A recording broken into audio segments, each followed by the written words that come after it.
going on calorie deficit diets, crash, doing everything, in a Yeah. very reckless way. It's in a very weird way to gain the approval of patriarchal standards, to look Yeah. good for men.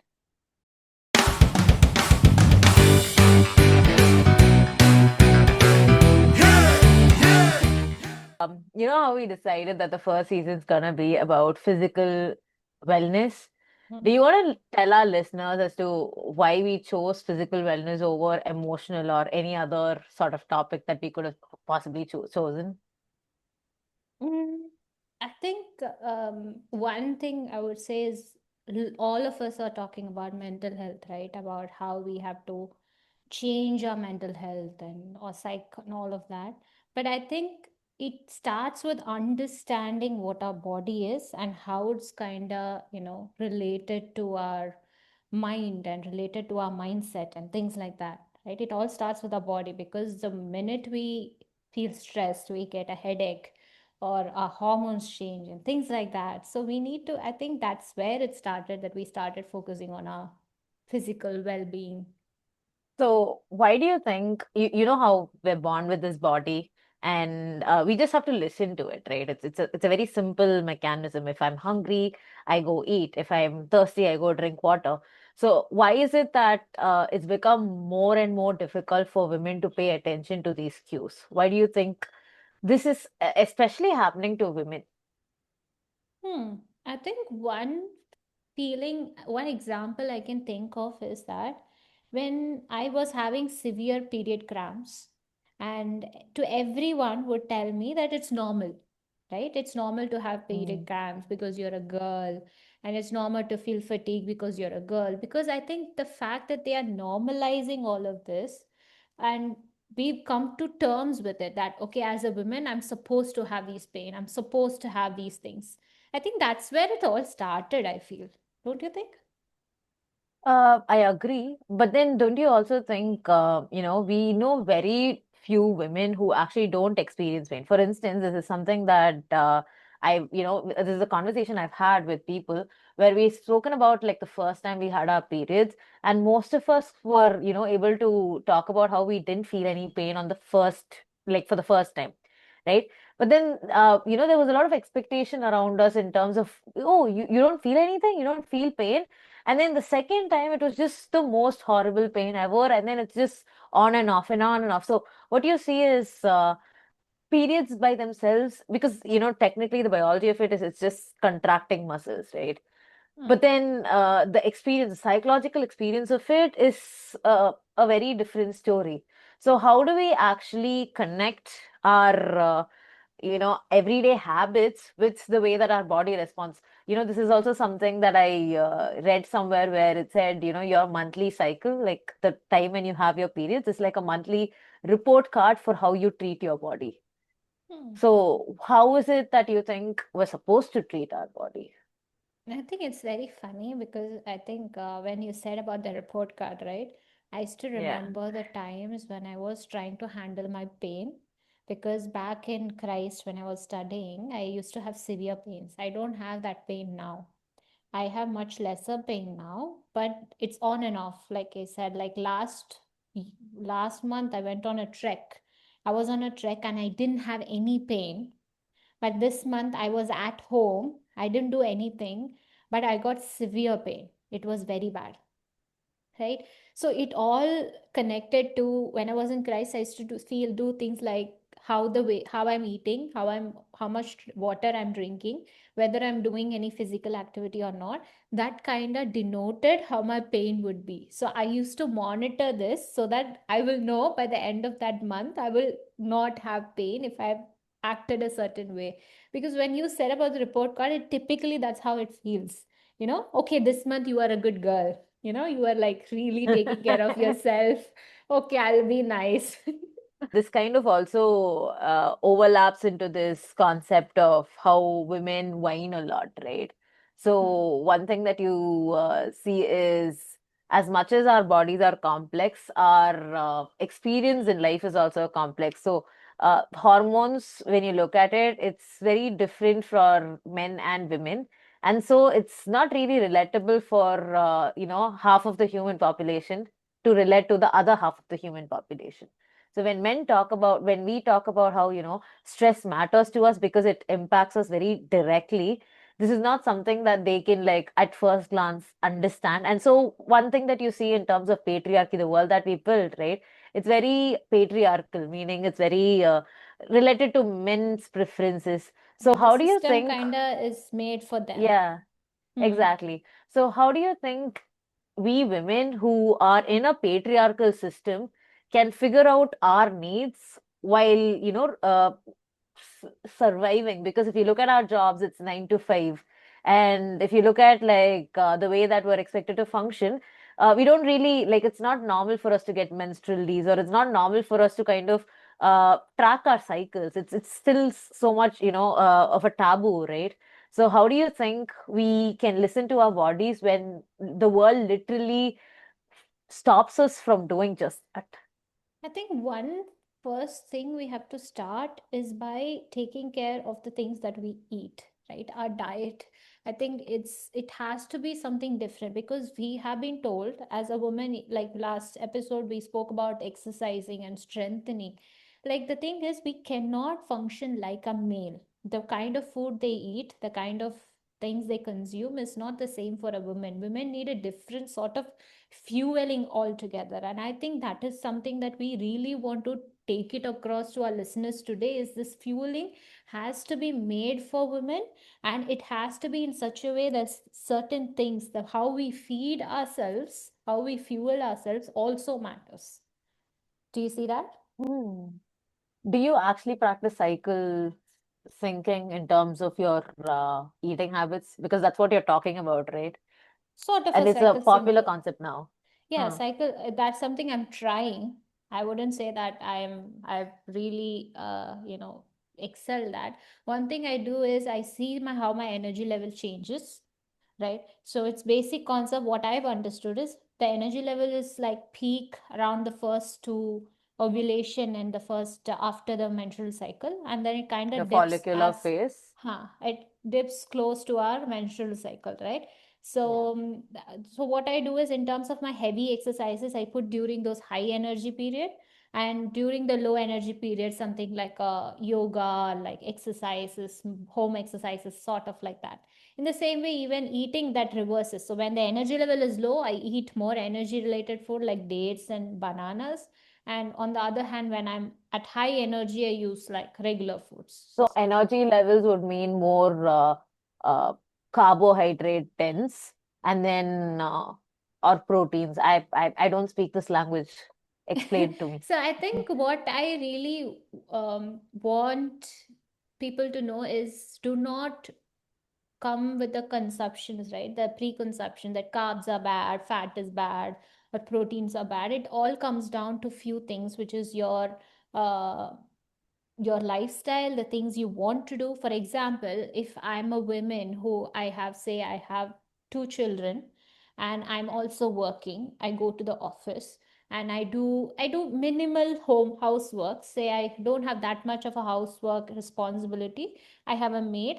So say this is my lifestyle, and how do I keep my energy level up is by one, I will regulate the amount of food that I'm eating in terms of how much of vitamins I'm getting or how much of protein I'm getting. Because say if I have two kids, I'm by the age of 35, 40, my muscles will start to weaken and I need to get stronger in terms of my muscle. So I'll probably go say gym 3 to 4 times a week, do some strength training. Along with that, I'll do a protein related diet. So that's something that I will do. So of course, I'm not a dietitian, I'm not a nutritionist, I'm not talking from that angle. And if you want that in-depth level of analysis, you can of course go to a nutritionist. But basic idea is it depends on your lifestyle, it depends on the energy is being sucked out of you, right? If you have two kids and a family and a job sucking your energy out, you need to plan your fuel based on that.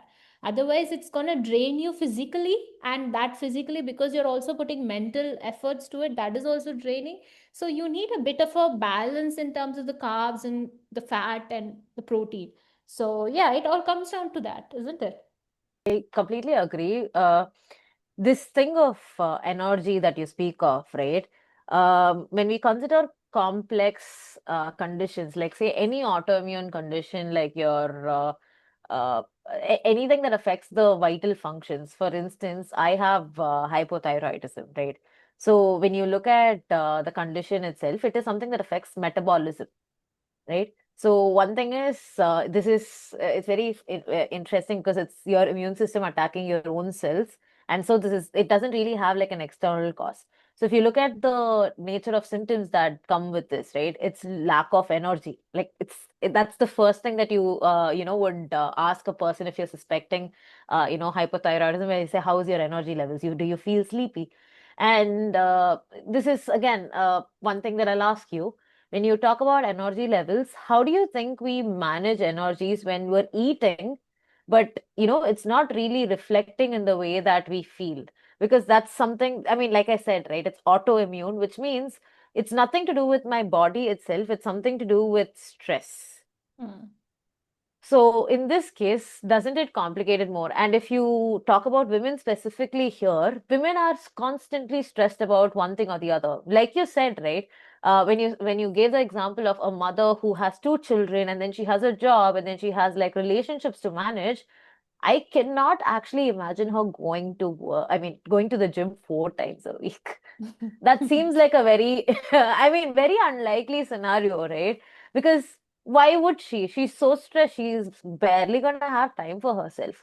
So, how do you think energy levels uh, can be protected here?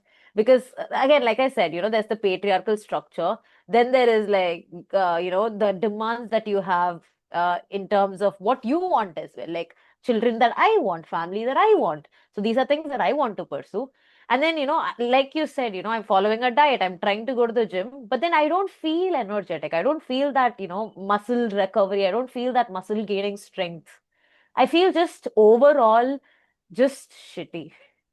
Hmm. So, like, how am I supposed to feel motivated to kind of keep doing this? How do I kind of switch it up? Because again, this is something that is related to stress again, right? If you're feeling extremely stressed, your body is in that survival mode, the fight or flight response, that your body is actually not gonna do the things that is gonna be aesthetically good for you, like gain muscle and things. It's just gonna hold on to your dear life.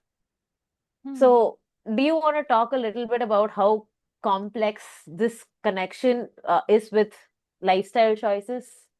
I think you kind of it reminds me of this one woman who, remember the last interview I was talking about, a woman Yeah. who she came, she was like telling me that I actually eat healthy, I eat everything in very small quantities. She was dieting, so the thing is, she was doing everything right by the book.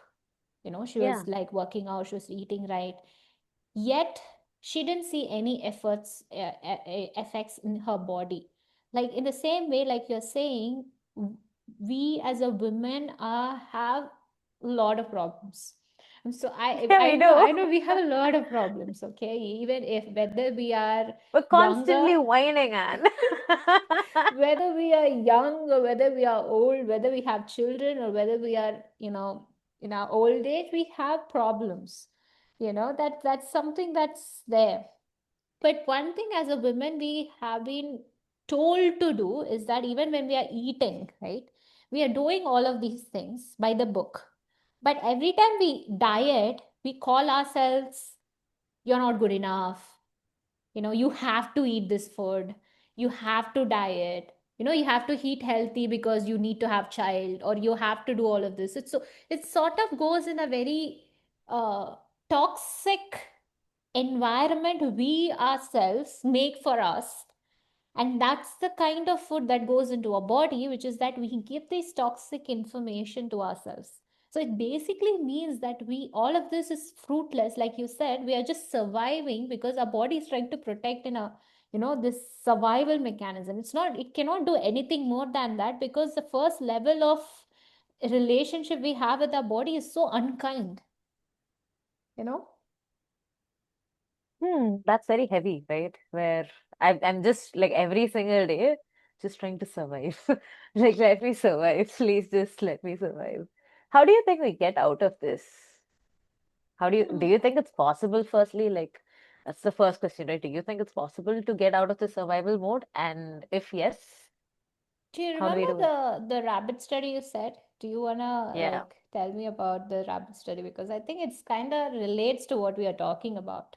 Yeah. So it's called the rabbit effect, where they did this study. It was actually a very systematically flawed study because they were trying to understand the ill effects of cholesterol on already unhealthy at risk rabbits, right? So these rabbits did not have the greatest genes, and then they were supposed to be feeding it like just junk food. So they were expecting that these rabbits would die much younger than they anticipated. But what happened was it didn't really go that way. The hypothesis wasn't, it was skewed, right? And when they were trying to understand how this happened, because like junk food is bad, right? How did these rabbits end up getting better? Like their health was much better than, when they started off. So when they tried to kind of look at what were the qualitative differences, they found that the postgrad student who was feeding the rabbits, right? Hmm. She was apparently petting the rabbits and Oh. yeah, very very you coded. Like this is so you. She was like being very cute. She There was a lot of love language sharing that was happening, and that is something that they are assuming translated into their health outcomes. So what they're saying is if you feel loved when you're eating, whatever, like this is a little dramatic to say, maybe a little far-fetched, but poison turns to medicine when you're loved, which is Oh. interesting.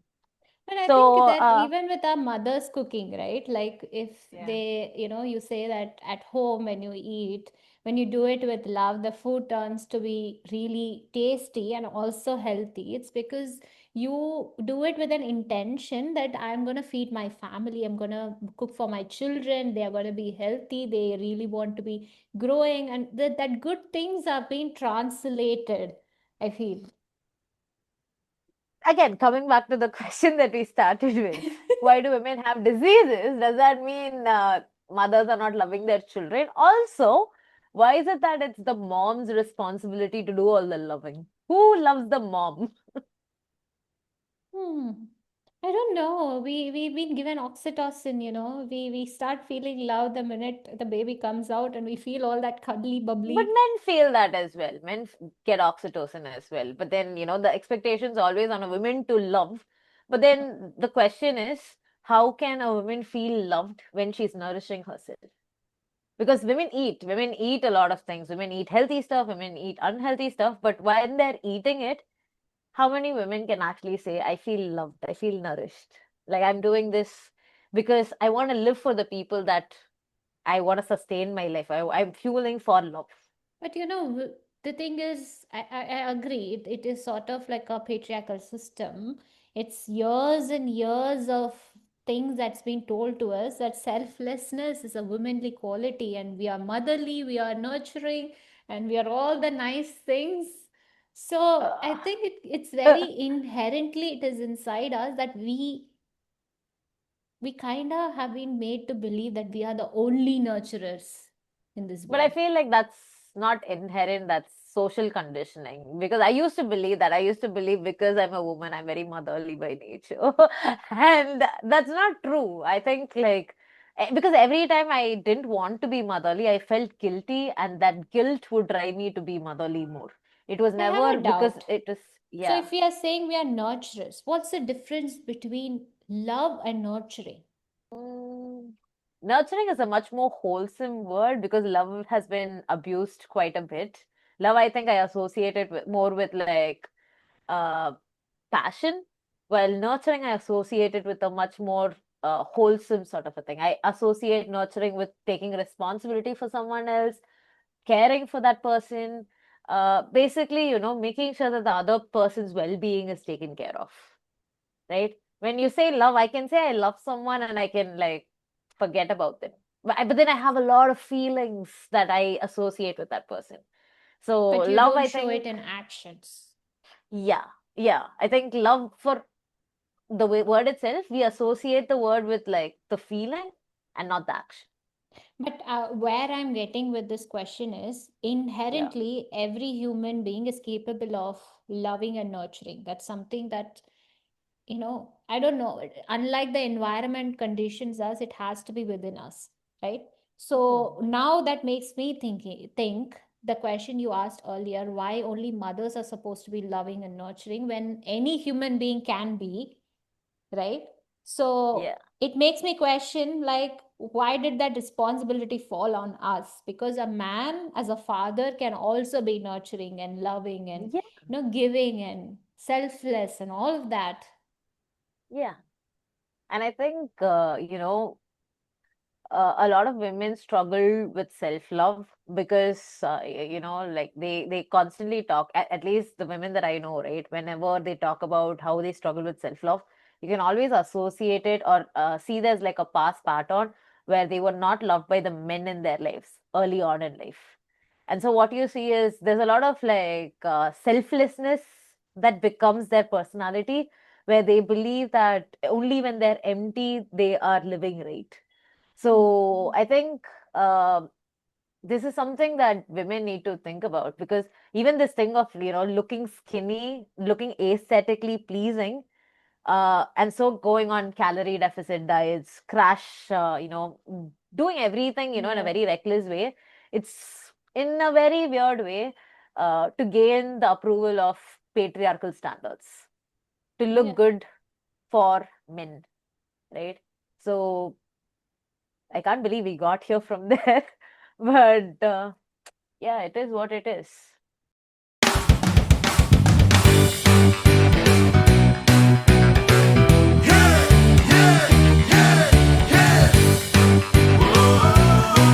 Selfish means really On the it's next about taking care episode of of yourself, Sugar, standing Spice, up and for your Everything choices, Chaos. loving yourself. It's not a bad word. Selfish is not a bad word.